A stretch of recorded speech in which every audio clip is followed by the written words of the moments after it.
მოგესალმებით პოლიტიკაში ახლად გამოჩენილი ბიზნესმენის ბიძინა ივანიშვილის ბიზნეს ცენტრიდან მე გახლავართ თავისუფალი ჟურნალისტი ნინო ჟიჟილაშვილი და მაქვს პატივი თქვენი საზოგადოების შეკითხვები მას პირველი ქართული ტელეინტერვიუსთვის სწორედ დღეს დავუსვა. მოგესალმებით ბატონო ბიძინა, დიდი მადლობა ინტერვიუსთვის. მე ხა საფრანგეთის მოქალაქეს ვესაუბრები და პირველ რიგში აუცილებლად უნდა გკითხოთ, თუ კი ეს ყველაფერი ისე დარჩა, როგორც დღეს არის, აი ამ რეალობით, თუ კი თქვენს მიმართ კონკრეტული ქმედებები ხელისუფლების ასევე განვითარდა, როგორია თქვენი სამომავლო ხედვა? ის რაც გააკეთა სააკაშვილის მთავრობამ, ჩემს მოქალაქეობას გაუქმებასთან დაკავშირებით, აი ამას მინდა გაუსვა ხაზი, კიდევ ერთხელ აჩვენებს იმას, რომ თქვათ, მათ მენეჯმენტი არ შეუძლიათ და მყისიერად ხდება გადაწყვეტილების მიღება, ეს ერთია, მაგრამ უფრო ძირითადზე მინდა ყურადღება გავამახვილო. მათ არ იციან დაგეგმა, ისინი ვერ იყურებიან შორს. ეს შანსი არა მარტო პასპორტის შემთხვევაში და ჩემთან დამოკიდებულებით, არამედ მთელ მათ მოღვაწეობას თუ გადავხედავთ პირველი დღიდან მოსვლისა, როგორ ღებულობენ გადაწყვეტილებებს, ეს გამოკვეთილია, რომ მყისიერად და გაუაზრებლად აკეთებენ ძალიან ხშირად. ეს მე ვიცი პირადი მაგალითითაც, რომ პირადად მე არ მალავ და რამდენჯერმე უკვე თქვი და გავიმეორებ, რომ მე მქონდა ურთიერთობა სააკაშვილთან და ვცდილობდი შორ გეგმებზე გვესაუბრა და პერსპექტივაზე. ისინი არ მალავდნენ, რომ ერთ-ერთ თვეზე აკეთებენ ძირითადად გათვლებს. ესენი ვერ იყურებიან წინ და პასპორტის შემთხვევა, რამდენადაც მე უკვე პოლიტიკაში მოვედი, ჩემთვის იყო დიდი კოზირი და ძალიან ცუდ დღეში ჩაიგდეს თავი. შეეშინდათ აშკარად, შიშის საფუძველზე გაკეთდა, რა თქმა უნდა, სტრუქტურებს არავის არ ჩაეკითხნენ, ვისაც ევალებოდა მსგავსი გადაწყვეტილების მიღებაში ჩარეულიყო და სამმა კაცმა, როგორც წესი, 3 თუ 4 კაცი იკრიბება და ღებულობს გადაწყვეტილებას, რომელსაც გაუაზრებელის მეც ვერაფერს ვერ დავარქმევთ და ცუდ დღეში ჩაიგდეს თავი. კოზირი როგორ არის თქვენ ხელში, როცა შეიძლება რომ არჩევნებში მონაწილეობა ვერ მიიღოთ, ყველაფერი თუ ასე დარჩა? მე ვთქვი და კიდევ ვიმეორებ. თუ მე ამ გზით არჩევნებიდან გამთიშავენ, არჩევნები ლეგიტიმური ვერ იქნება. ამის განცდა მათ ტყუილად აქვთ. საერთაშორისო ასპარეზზე საუბრობთ თქვენ, ვერ იქნება. საერთაშორისო და საქართველოსში ჩვეულებრივ დაინიშნება არჩევნები, ჩატარდება ბიძინა ივანიშვილი. არა მგონია ისევე იყოს, როგორც მოხდა რამდენჯერმე, არა მგონია. მე მგონია ახალ რეალობასთან გვაქვს საქმე და ესენი ანგარიშს ვერ უწევენ. სააკაშვილი შეეშინდა, რომ საკუთარი გუნდი არ დაშლოდა და მხოლოდ საკუთარი გუნდი შენარჩუნებისთვის გააკეთა ეს. რომ არ მოხდარიყო. ბატონო? რატომ უნდა დაშლოდა საკუთარი გუნდი? შეიძლება თქვენს მომხდარიყო გადმოქაჩვა ძალები? იმიტომ რომ ჩემი მეორე განცხადება იყო ძალიან კვეთრი და ძალიან ბევრი მინიშნება და მითითება იყო იმაზე, რომ ასე ცხოვრება არ შეიძლება. იქ რეალურად დაუდგა სააკაშვილის საფრთხე იმის, რომ გარდა იმ ძირითადი და უახლოესი გარემოცვისა, რომელიც ალბათ 10 კაცამდეა, იქ არის დიდი გუნდი სამთავრობო, სადაც შეიძლება და მომხდარიყო შესატყვისი რყევები. ეს გადაწყვეტილება მე ვიცი ხასიათი სააკაშვილის. ეს გადაწყვეტილებაა? პირადად მისის ფიქრობ? ხოლოდ. ეს არის უბედურება, რომ ერთი კაცისგან მოდის და 2-3 კაცი შედის და ესე არ შეიძლება ქვეყნის მართვა. ხოლოდ და აუცილებლად სააკაშვილის და მე მგონი, რომ ოღონდ ამ სიტუაციაში არაფერი მომხდარიყო და ესე ცხოვრობენ ესენი. ოღონდ ეხლა გავიტანოთ არაფერი მოხდეს და გააკეთეს რამე მოიფიქრეთ. აი ეს იქნებოდა და თქვენს აი წავართოთ მოქალაქეობა. ამით უკვე გუნდს აჩვენეს, რომ თლათ ეგრე არაა საქმე, ახლა მოვიდა ეს კაცი, იგი გასაგებია თქვათ რაღაც ხიფათი გამოიწვია მოსვლა, მაგრამ ჩვენ არა ვართ უბრალოები და აი კონტრილეთი. და გააკეთეს ეს, როგორც გააკეთეს. თქვათ და დაუშვათ შემთხვევა ისეთი განვიხილოთ ესეთი ვარიანტი, რომ ვერ მოხერხდა თქვენთვის მოქალაქეობის აღდგენა არჩევნებამდე.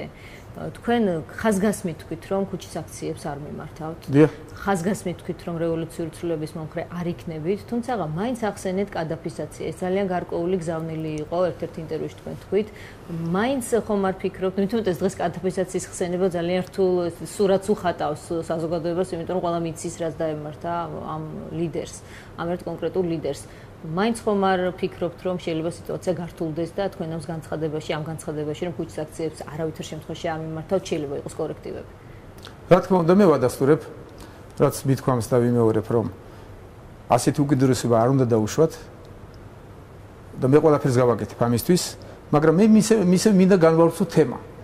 რომ აი წარმოვიდგინოთ სიტუაცია, რომ მე არ მოვედი პოლიტიკაში. გასაგებია, რომ დიდი ალბათობით ესენი მოიგებდნენ არჩევნებს. გასაგებია რომ დიდი ალბათობით შეინარჩუნებდნენ გუნდს, მაგრამ მე რა იმის იქეთ არ შეიძლება რომ გაიხედონ. მე ხო წარმომიდგენია როგორი ბიუჯეტი დახტებათ მათ. კონცერტებზე და გაუგებრად როგორც უნდათ ისე რომ ხარჯავენ და საკუთარ ჯიბეს დაამსგავსეს ბიუჯეტი. მათ არ იციან განა ჩემზე კარგად, მე წარმოდგენა მაქვს ამაზე რომ მათ მოუწევს საგარეო ვალებზე რამდენიმე წელიწადში რეალური პასუხი აგონ და მუდმივი გადავადება ამის არ მოხდება.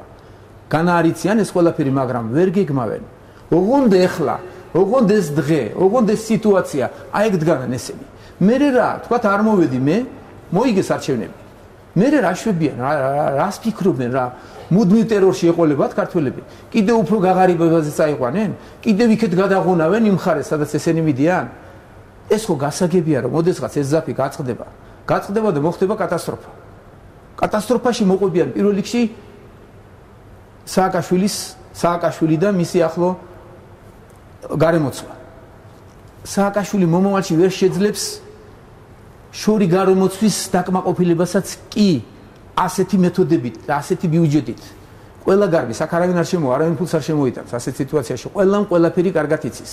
როგორც შიგნით, ისე გარეთ. შიგნიდან ყველა ელოდება როგორ გაასროს, გარედან აქ შემოსვლელი არავინ არაა. და მოხდება ის, რომ ესენი საკუთარ პოლიციასაც ვეღარ დააფინანსებენ ახლო მომავალში. და შეიძლება თავის საყვარელ გუნდის დაფინანსებაც კი გაუჭირდეს, რომელიც ნელ-ნელა შევიწროვდება ეს ქსელი და გადაწყდება ოდესღაც. დამშეული ხალხი ამას არ აიტანს დიდხანს. და მოხდება კატასტროფა. იდეალური იქნებოდა ჩემთვის დღეს, რომ ვინმე ვისაც რეალობის სწორი ანალიზი შეუძლია, რომ აჩვენოს მათ, რომ აქეთ გზა არაა. იქ ხოლმე ამ გუნდთან ვინ გეგულებათ, ბანო კარგი მენეჯერიაო თქვენ თქვით. მე მგონი რომ ვანოც და ადეიშვილიც და კიდევ ვინც და თქვათ არის რამდენიმე კაცი დღეს არიან სხერპლინის საკუთარი ძალაუფლების, რომელიც მათ შექმნეს არაკანონიერად. უპერსპექტივოა ეს გუნდი თქვენ ძალიან? აბსოლუტურად უპერსპექტივოა ის, რასაც ესენი აკეთებენ. თეორიულად არ არსებობს შანსი, რომ ამ გზით მათ რამეს მიაღწიონ. ეს მოხდება დღეს არა ხვალ, პირობითად წლებით თქვათ. არ მოხდება ამ წელიწადში, მოხდება შემდეგში. არა შემდეგში, რამდენიმე წელიწადში სიტუაცია განვითარდება და მივა კატასტროფამდე. არ არსებობს თეორიული ალბათობა იმისაც კი, რომ ესენი გავიდნენ სადღაც ნორმალურ გზაზე. არ შეიძლება მათ დააპატიონ მთელი საქართველო. წარმოუდგენელია და მიუღწეველია ეს. გაიხედონ წინ, უფრო წინ გაიხედონ. აფრიკის ქვეყნები ამოდიან აქედან. ესენი ქართველებს უპირებენ უკან. იქეთ წაიყვანონ. საოცრებაა. სადიყურებიან. კარგი, წინ ვერაფერ ახერხებენ გახედვას, უკან გაიხედონ. ისტორიას გადახედონ ჩვენსას.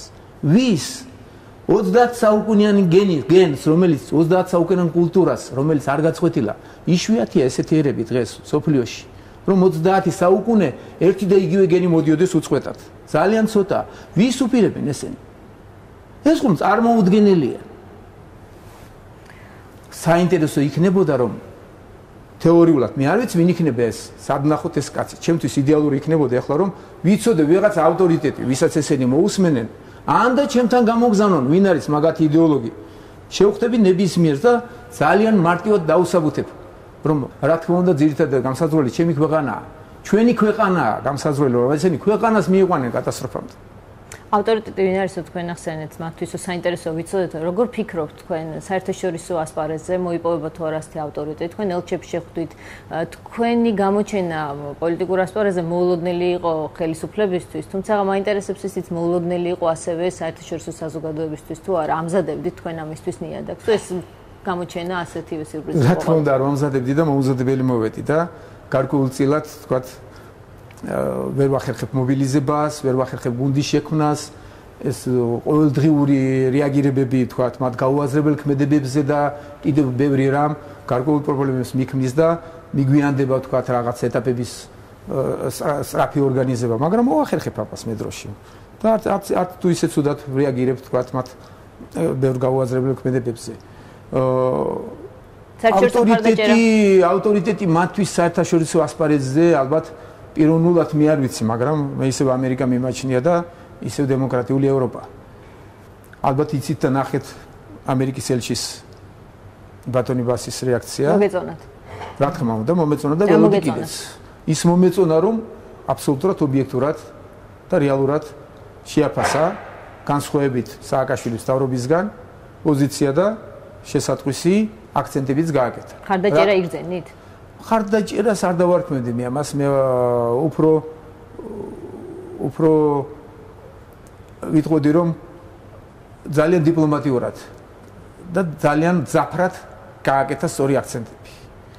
პროცესების სწორი შეფასება მოხდა. სწორი მითითება მოხდა უფრო მეტი ვიდრე მე ხარი დამიჭირა, სწორედ მოუწოდა სააკაშვილის მთავრობას. და იქ ორი აქცენტი იყო ძალიან კარგად და მკაფიოდ ჩამოყალიბებული, რომ გაიხსნა საინფორმაციო სივრცე და ძალადობას თავი დაანებონ. უფრო მათ მოუწოდა ვიდრე მე ხარი დამიჭირა, მაგრამ რა თქმა უნდა პარალელურად ეს ერთ და იგივეა თქვათ. ბატონო ბიზნე, თქვენი მხრიდან რუსული პასპორტის ჩაბარება ფიქრობთ, რომ არის არგუმენტი იმის საპირწონედ, რასაც თქვენზე ხელისუფლება ამბობს, რომ თქვენ ხართ პუტინის პროექტი, რომ თქვენ ხართ უკვე ცოცხლად მოვლენილი საგარეო აგრესია. იცით რას გეტყვით? დაანებეთ ამ თემას არა. ეს თემა არის თითიდან გამოწუწნული. თუ გამოწვეული როგორ ხმარობენ უკაცრავად არ ვიცი ეს როგორ ესეთ ტერმინები არ მეყვარს, მაგრამ მოვიხმარე ახლა გავცერებული, რასაც ჩვენი პოლიტიკოსები ხშირად. თქვენ რუსეთში ცხოვრობდით, ამის გამო არის ეს. მე ვაცხადებ და განვაცხადე, კიდევ რომ 9 წელიწადია რუსეთში არ ყოფილვარ. მანამდე ხომ მიყავით? და ჩემი ხელწერა და ჩემი ცხოვრების წესი ქართველებისთვის გასაგებია და კიდევ ბევრი რამ. ძალიან თუთ იქნება უფრო საინტერესო შეკითხვები დამისვათ და ეს კითხვა მაინც აქვს საზოგადოებას, ამიტომ დაგისვით. საზოგადოებას კი არ აქვს ეს კითხვა. ეს კითხვა აქვს სააკაშვილის და სააკაშვილის მთავრობას. რამდენადაც მათ საფრთხმელი არაფერი არ აქვს და არ აქვს არგუმენტები და ეს კიდევ ერთი სამტკიცია იმის მოსდევენ მას. და მე თქვენ არ მიმაჩნი ხართ და იმიტომაც მოვახერხეთ თქვენთან შეხვედრა მათ სატელიტად და ძალიან ხუთ გადადეთ ამ თემიდან და მე თქვენ გავრცელებუნებრივია, მაგრამ მე მაინც მინდა ყველა კითხვა დავსვათ საზოგადოებას თქვენს მიმართ აქვს და ამიტომ არ ამბობენ რომ საზოგადოებას აქვს ეს. ეს აქვს თუნდაც მხარდამჭერთან ნაწილს. ეს კითხვები აქვს მათ გოკაშვილებს, გოკა უკაცრავად ბატონ გოკა გაბაშვილს, ბატონ ციკლაურს და მათი იდეოლოგებს თუ დემაგოგებს გააჩნიათ მსგავსი შეკითხვები და ამით გონიათ რომ ამით ფონს გავლენ და ქართულ საზოგადოებას დააბნევენ.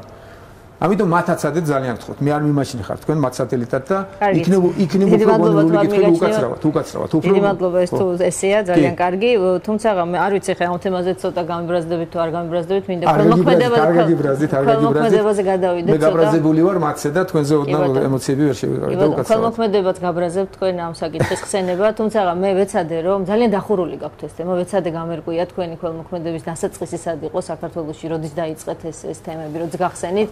მახსოვს მე პირველ არხზე რომ მუშაობდი, ძალიან გუნდოვნათ რამდენიმე კადრი მაქვს ნანახი, როდესაც თქვენს მიერ ნაყიდი რამდენიმე ასეული ტრაქტორი, თქვა 90-იან წლების დასაწყისში, მაშინ როდესაც საქართველოში ომი იყო, მას შემოვიდა და ესეც კი გასაიდუმლოებული იყო. არ შეიძლება რომ გავხსნათ საზოგადოებას, აი ეს ყველა ის თემა, რომელზეც თქვა კითხვის ნიშნები, მithomet სამ ტრაქტორებზე ბოლო პერიოდში რაღაცა ისევ წამოიწია რაღაცა ამ თემამ და რაღაცა გააქტიურდა. თქვენ ეს საიდან პრესიდან გაიგეთ რომ გამოაქვეყნეს მე მგონი ჭუბურიძის განცხადება მომიტანეს გამოქვეყნდა სადღაც რომ ტრაქტორების ეს ჩემი პროფესია რომ თუ თქვენ თვითონ გაქვთ ეს მე მუშაობდი პირველ არხზე და იქ არქივში რაღაცა ერთი მასალის ძებნის დროს მრავალი წლის წინ ეს მასალა მე მაქვს ნანახი ჩემი თვალით. თქვენ გაქვთ ფირი რამე სატელევიზიო თუ რა გაგაჩნია? სატელევიზიო ფირი მაქვს ნანახი კი რომელზეც არის ეს აღბეჭდილი. რატომ დაინტერესდით ამ თემით? დაინტერესდი რომ ძალიან გამაოცა რომ თქვენ ეს თვითონ იხსენებთ ძალიან თუთ გულწრფელი იყოთ.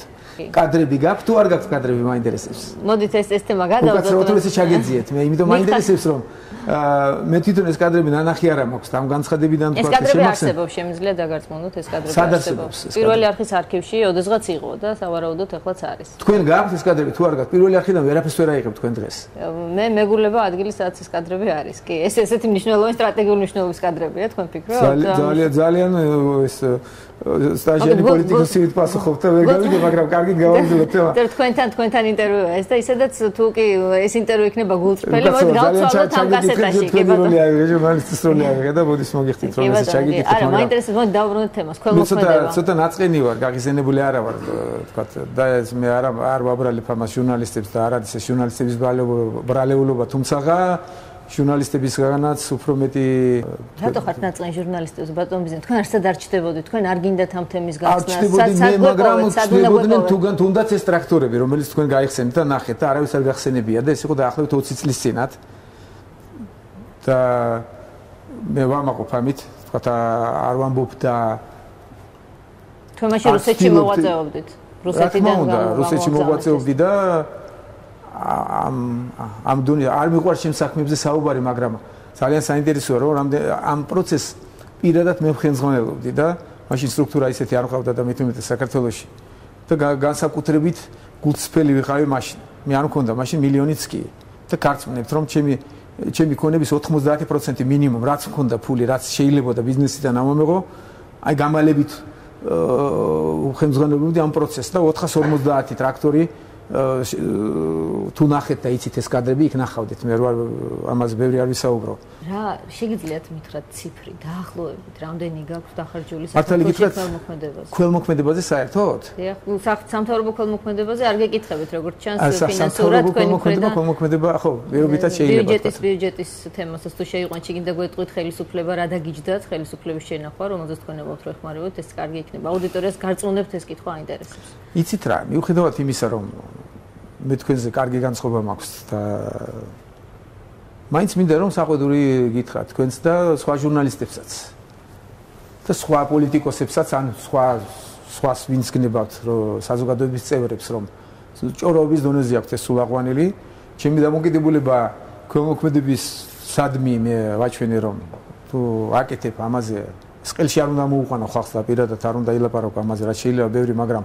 მე დავამსხვრე სივრიზია და ჩემი სოხედოლობას უღალატე ჩემს ასაკში რაც ჩემთვის ტრაგიკული იყო და ამის ტყვე ვიყავი ძირითადად და ვერ ვახერხებდი პოლიტიკაში მოსვლას დიდი ხნის განმავლობაში მაგრამ მოვედი და ეს უკვე დავამსხვრე ილუზია თქვა ეს დღესაც ეს ჩემთვის ტრაგედია მაგრამ მაინც ვახერხებ რომ ჩემგან რატომ ელოდებით ელემენტარული კანონია და გაეცანით კეთილინებებს ყველა ფონდი საქველმოქმედო ვალდებულია წელიწადში ერთჯერ გამოაქვეყნოს და საზოგადოებას ამცნოს მის მოღვაწეობის შესახებ. რატომ არ მიხვედით? როდის მიხვედით და როდის დაინტერესებს? არ მივსულვარ, მიღებული შენიშნა. ვინ მივიდა საერთოდ და ვის აინტერესებს? ჭორობის დონეზე უნდა ყველას ეს და დღეს დარწმუნებული ვარ ამ ინტერვიუს შემდეგ ძალიან ბევრი ჟურნალისტი მიაკითხავს თქვენ შეგიძლიათ თქვათ რომ ისინი მიიღებენ საბუთებს როდის სად მიცხავდა ბიძინა ივანიშვილი. ალბათ ჟურნალისტების ჟურნალისტობა ისევ იმ კუთხით მივა ალბათ რომ რაღაც მოძებნონ ინტრიგული, მაგრამ ვერაფერს ვერ იპოვნიან და გარწმუნებთ რომ ეს კეთდებოდა აბსოლუტურად კანონის დაცვით და მე იქ ქონდა ისეთი ხაზი გავლებული მკაცრად რომ არ მომხდარიყო ელემენტარულადაც კი თქვა ჩემი ნათესაობიდან თუ ვინმე ცნობილია საზოგადოების წინაშე დამსახურებაც კი აქვს ფონდს არ შეხებოდა და ეს არ მომხდარიყო ქველმოქმედების სახით და ამისთვის მე სხვა გზა მქონდა და სხვანაირად ვახერხებდი ნათესების დახმარებას მივლენ ალბათ ამის შემდეგ მაგრამ რატომ ამის შემდეგ ელემენტარული განმავლობაში სად იყავით ამდენ ხანს ამდენ ჭორობას რუსოფობიაზე და რუსულ აგენტობაზე რატომ არ ინებეთ და რატომ არ მიხვედით? რატომ მე მეკითხებით? მაინც და მაკითხებთ ხელმძღვანელობას. ეს უახლოვდება მილიარდ შეგიძლიათ ეს მაინც მითხრათ? კი, ალბათ, კი, უახლოვდება, შეიძლება მეტია, შეიძლება ნაკლებია, ოდნავ, მაგრამ ისევ და ისევ ჩემგან ნუცtildeობთ, ეს შეიძლება გაარკვიოთ და კარგით, კი ბატონო. მაშინ ის მაინც მითხარით, თუ შეიძლება ერთი კონკრეტული პროექტის შესახებ, მუზეუმის ქუჩის თემას მინდა მივხედოთ, როგორც ვთქვით, თანამედროვე მუზეუმის გახსნაში ჩაიდება თქვენ ძალიან დიდი კაპიტალი, ეს მანამდეც იყო ეს პროექტი. რა ტილოები იქნება, როგორი პროექტია საერთოდ, რა დაჯდება, შეიძლება ეს გითხრათ? მე და შემაცოლმა ვიფიქრეთ ერთად, რომ კარგი იქნებოდა თუ საქართველოს ვაშუქებდით თანამედროვე ხელოვნებისა, იმპრესიონისტებისა და თანამედროვე ხელოვნების მუზეუმს. ამაზე დიდი შრომა გავწიეთ ორივემ, ჯერ შესწავლა დავიწყეთ თქვათ იმ დარგის, რომელიც ჩემს მეუღლეს ჰქონდა საფუძველი და აინტერესებდა და უფრო ადრე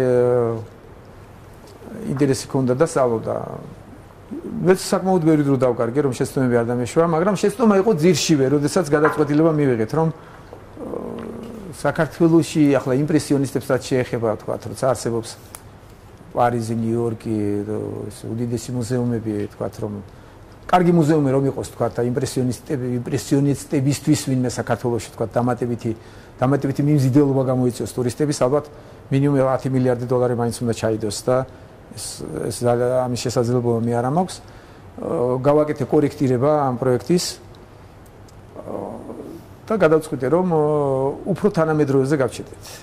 ვინ ხიბლად თანამედროვე მხატვრობაში ძალიან რომ მაინც უცებ თანამედროვე ხელოვნება ძალიან რთულია და ძალიან რთულია გასაგებათაც და მიუხედავად იმისა რომ ბევრი ვიმუშავე მეც და ჩემმა მეუღლემაც რთული ასახსნელი და აქ არ გავჩერდები თქვათ რამდენიმე ნახატი თქვათ რამდენიმე შედევრიც თქვათ რამდენიმე ნამუშევარი მე დამრჩა დღეს და უმეტესობა ლონდონში მაქვს გადატვირთული, რამდენადაც მინდა კორექტირება გავაკეთო, თქვათ, გაიყიდოს ის, რაც არ თვლი, რომ თანამედროვე მუზეუმში უნდა იყოს და დავამატო, რომ თანამედროვე მუზეუმში თანამედროვე ხელოვნების ლონდონში დაცული, როგორც ხვდები თქვენი დაცულია მე ვახერხებ ამის კორექტირებას, იმ პროცესის შეცვლას, რომ მე მქონდა იმპრესიონისტების ძალიან ბევრი და უმეტესობა, თქვათ, ნახატები შეძენილი, ხოლო ვაპირებ ამის რეალიზებას და მარტო დავრჩე ნაწილ ფულს მოვახმარისებ, თქვათ, სხვა პროექტებს.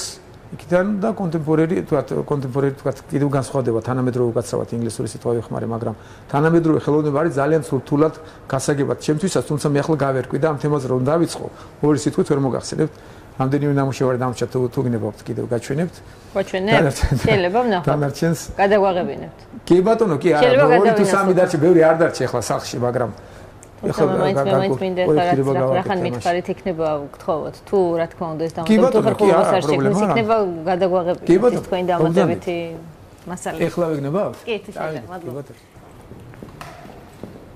ეს რა ეს ამას ქვია ჟილბერტი და ჟორჟი თანამედროვე ხელოვნება ეს არის უცნაურობა თანამედროვე ხელოვნების და თუ ისეთი იოლი ასახსნელი და გასაგებია თუმცა მე შემიძლია ძალიან ბევრი გასაუბროთ და ვიცი თქვათ თანამედროვე ხელოვნებაში თქვათ შეიძლება თქვათ შუალედურ დონეზე განვიხილოთ ესენი არ არიან თქვათ კიტები თანამედროვე ხელოვნების და ერთ-ერთი კიტს გაჩვენებთ კიდევ მაქვს მეორე ხოლში ეხლა ჩვენ სად მივდივართ კიდევ ერთი ნახატი გაჩვენებთ თქვენ დამიან ჰერსტის თქვათ ერთ-ერთ ნამუშევარს რომელიც მე აქ დამრჩა კიდევ იმ რეორგანიზაციის პროცესში რაც მე იდეის შესვლა დავიწყე რომ ცდარი იყო ჩემი პირველი იდეა რომ იმპრესიონისტებისა და თანამედროვე ხელოვნების მუზეუმი უნდა გამიკეთებინა და მეჩუქებინა თბილისისათვის.